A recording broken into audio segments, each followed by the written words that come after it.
A short list of big ideas for writing a nonfiction book that changes your life and hopefully changes the world. So let's look really quickly at the outline. This is a tiny course in our Mindful Marketplace product community, but I'm just going to read off some of these in the hope that they inspire you to explore some of this on your own. Number one, your book is a bridge. Your book introduces an idea that invites and inspires an experience. You actually want to both invite an experience, something that you offer in the real world, and obviously you want to inspire your audience to want to have that experience at the end of the book. Your job is to make people think differently about a problem or something that has plagued them or stopped them from actually achieving an end result or objective that they've always hoped to accomplish. Number three, you need a transformation trigger and a turnstile. And this is sort of a more jargony kind of thing, but you essentially want to make sure that people walk out the other side a different person with some sort of rock star result that actually, confers to both you as the author and to your reader as well. So you want to have your own rock star result and you want to offer your audience a rock star result. And it's important to remember that it's not the book that actually does that. The book simply introduces the idea that inspires and invites the end experience. And the experience is what you offer at the end. The turnstile is the experience, and the trigger is the idea that offers up a unique insight or epiphany or some unique spin on an old problem that you deliver in the real world. Your experience, the turnstile piece, should have a clear leader, which is you, obviously, a clear deadline, a clear number, and a clear outcome. So this is actually how you can create the end experience, the offer that you're giving at the end of the book in a very, very concise and clear way. Clear deadline, clear leader, clear number, and a clear outline. Number four is tease, don't teach, as a contrast to teaching and don't write. So what you want to do, and this is again contingent a little bit on the type of tiny book that you're interested in writing. But if you are, let's say, writing a book about meditation, I know lots of folks in our mindfulness based community are interested in those sorts of topics.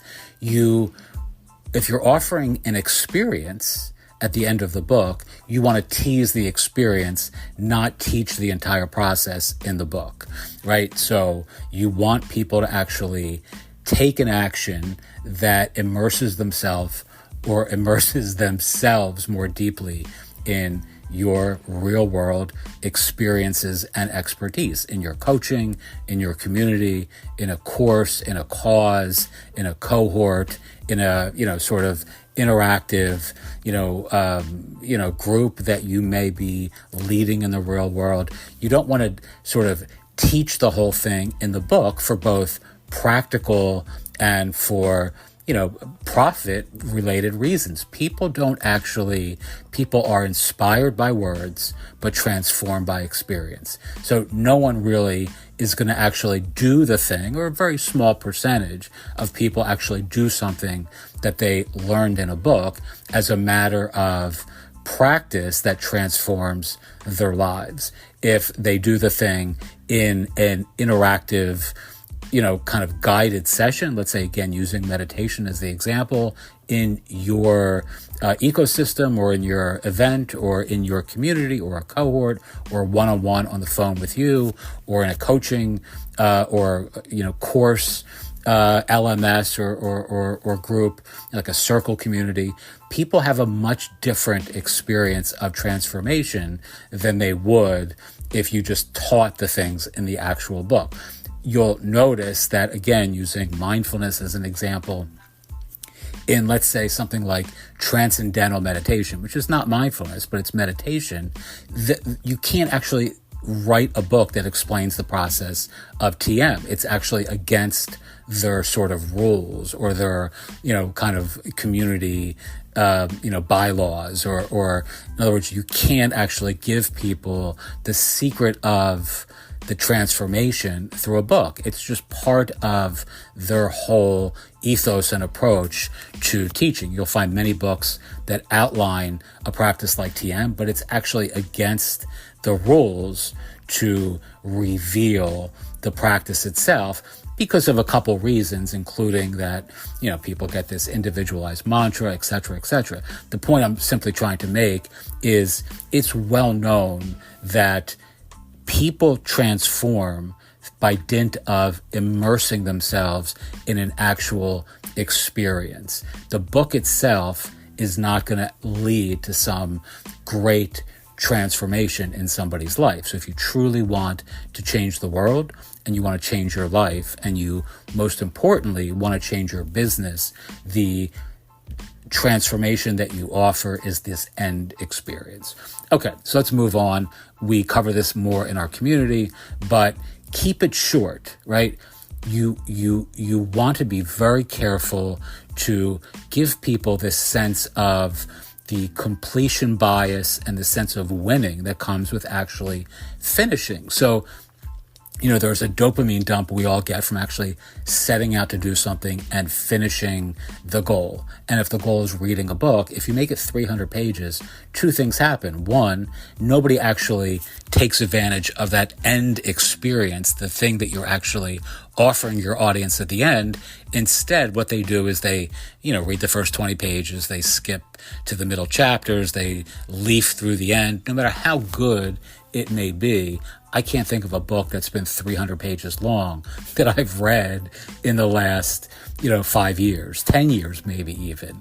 So the key is you want to actually make it short by design so that folks actually feel a sense of winning by dint of having finished the book, as well as actually having their eyeballs introduced to what it is that you want them to do at the end. If that's buried at the very end of a long book, nobody's going to get there.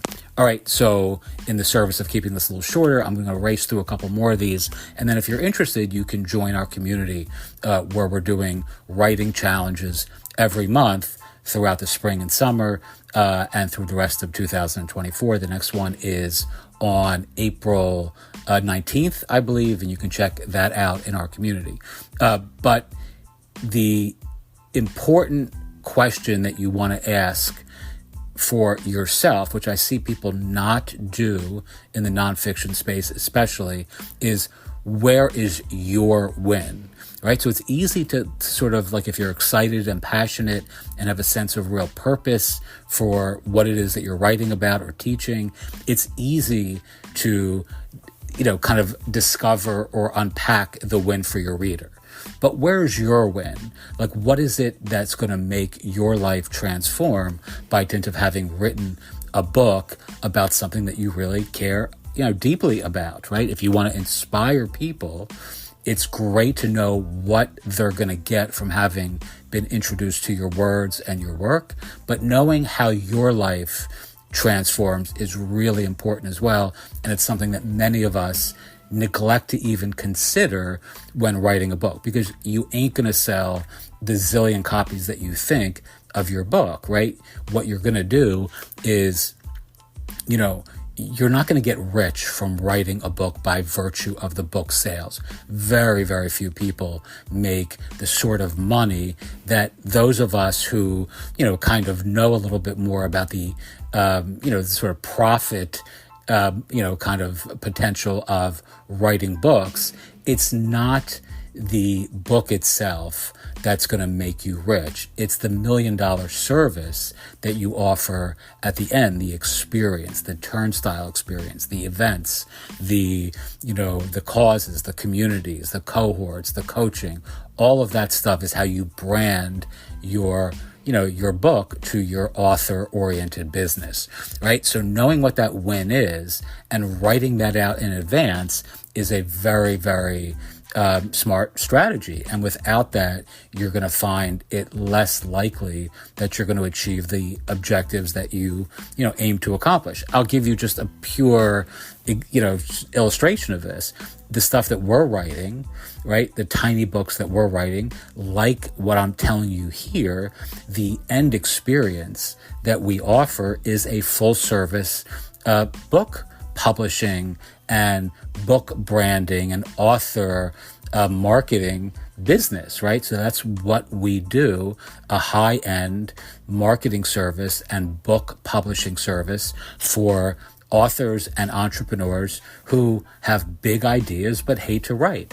All of the books are geared to selling that service authentically, transparently, honestly, much the way I'm telling you this here. So you should have the same thing. It's not that selling a whole shit ton of $3 or $8 or $12 books is going to be the big play here from a financial perspective. It's not, right?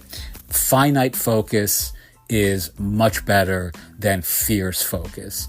And essentially what that means is stay very narrow in, a tiny book is designed to be tiny, right? It's designed to be on the low end 30 pages, on the high end 70 pages, and it's designed to inspire people to have an experience, right? And you don't want to data dump all of your niche knowledge or industry expertise and just keep on, sort of emoting and sharing and writing and adding and, having this endless outline that never actually helps you get the product done or the book done. This applies to courses as well. So you want to have finite focus. You want to build constraints into your book.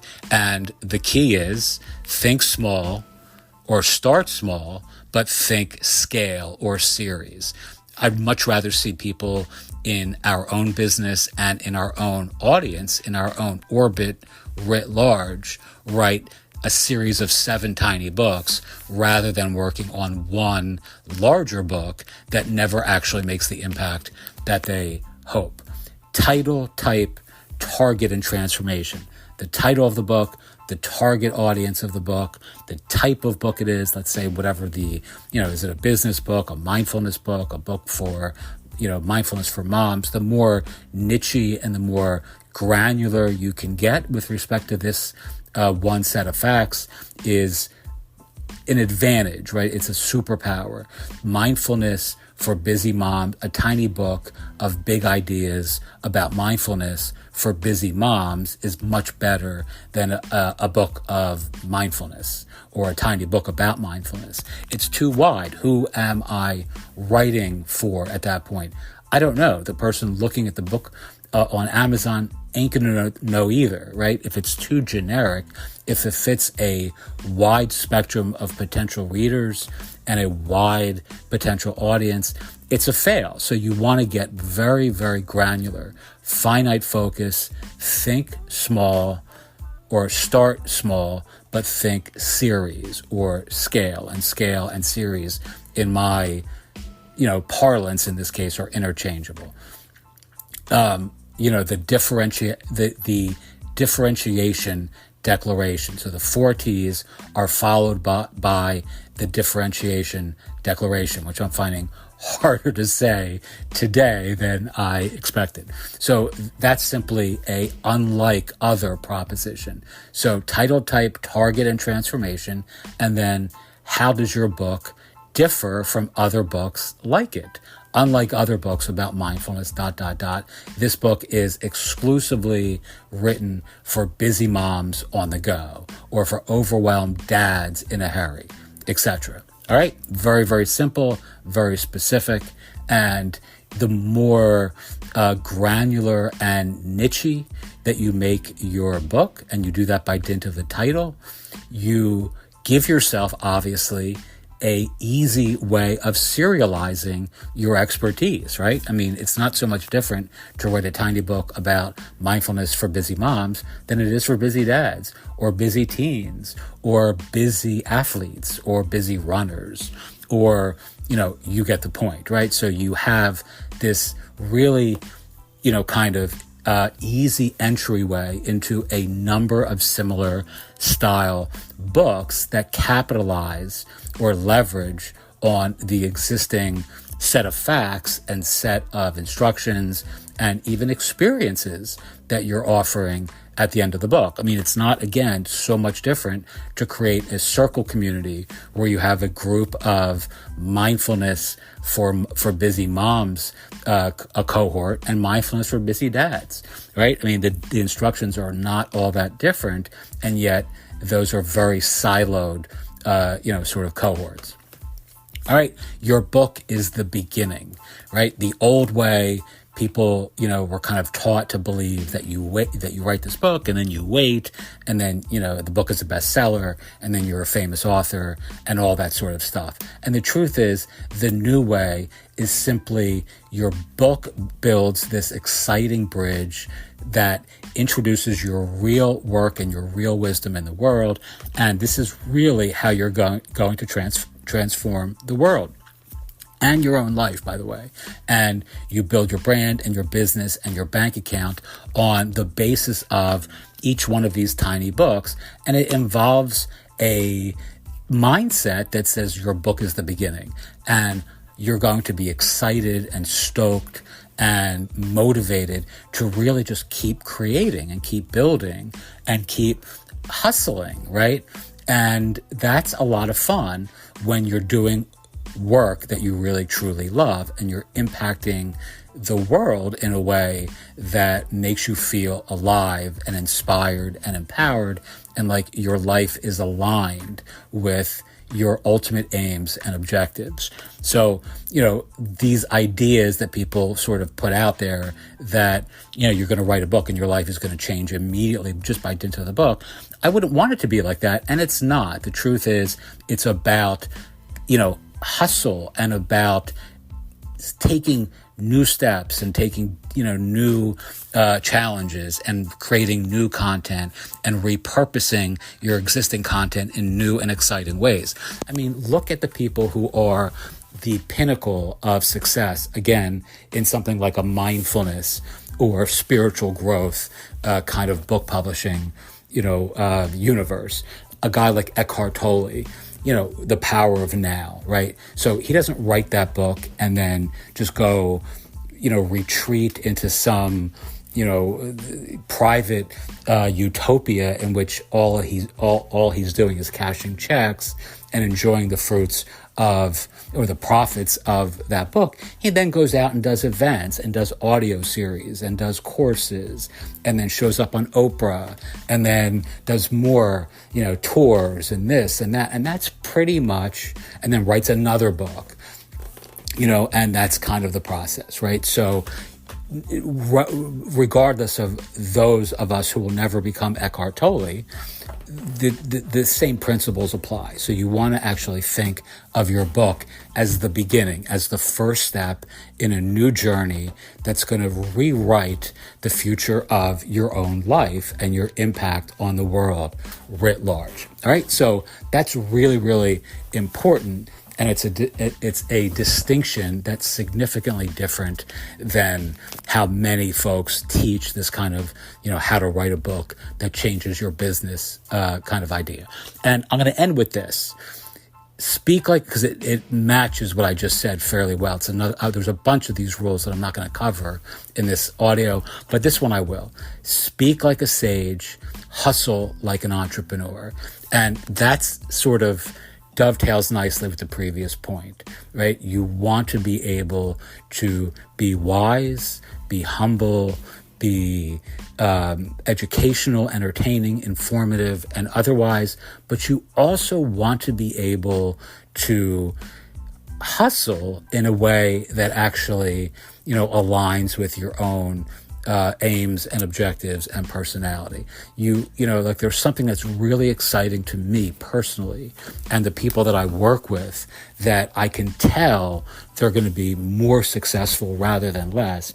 And it's revealed in the energy and enthusiasm that emanates from this sense of, hustle. And it's really a powerful part of this process. You want to be able, if you're writing about things that even are really super, like mindfulness and spiritual growth and self-care and mental health, you still have to be willing to hustle a little bit to get your words and your work out into the world. And it's really how you transform lives. And it's really actually a lot of fun. It gives life a deeper sense of meaning and purpose when people are reaching out to you and telling you how much your work has transformed their lives. The last one I'm going to stop with here is the day you kept it real. And it's a rule that we have in our little guidebook here. Play silly games, win silly prizes. Focus only on what's going to move you ahead, right? It's very easy to write a best-selling book in 2024. You just need the right category, the right Amazon algorithm, the right, sort of subcategory of another category, and the right little bit of promotion. And all of a sudden, you have for a day or two or five, a best-selling book that makes you $9 and doesn't move the needle an iota when it comes to what matters most. So if your desire is an egocentric, urge to actually say you're a best-selling author, which is largely what I see in a lot of these sort of gimmicky, guru-esque sort of spaces, it's easy to do. But it's a silly game that's going to give you a silly prize, which is nothing. If you truly want to transform the world with your work and your words and your book and your brand, again, don't worry about artificial, accolades that are, I kind of misspoke that word, but you don't want to win silly prizes and awards and things that don't necessarily have any impact in the ultimate objective which you have, with respect to your entrepreneurial aims. I will never forget, and I'll say this last thing, I worked with a guy a number of years ago. I won't say his name, but he was a psychic medium. I put that in quotes. I'm agnostic about psychic mediumship, but he hired me to help him with writing the book, and then and we did a lot of good work together, and he was a nice man, and I think he still is, but he ended up submitting his book to all these like prize kind of platforms that like gave out like awards and prizes, and his book, he ended up like at the very end saying that he had won all these prizes that he had kind of paid for. I mean, not straight paid for, but pretty close. And he wanted to include all this in the marketing stuff that we were doing. And I said to him, look, I mean, I'm going to be honest, these are kind of bullshit sort of awards and they're bullshit prizes. And I think it's actually doing a disservice to include all of this sort of hyperbolic congratulation with respect to the awards your book has written. It's only been out for like 2 weeks. And if you want me to help market this, these are not organizations and associations that I think are reputable to like claim that your book won this award when it was a $500 registration fee that you paid when you submitted it. Anyway, it went badly. We ended up having a philosophical, break, and he, for the longest time, I would see him on social media. We remained friends for a while, and all of his self-referential promotion would be all of these accumulated awards that he had won with his now 2 or 3 other books, and they were all of the same variety.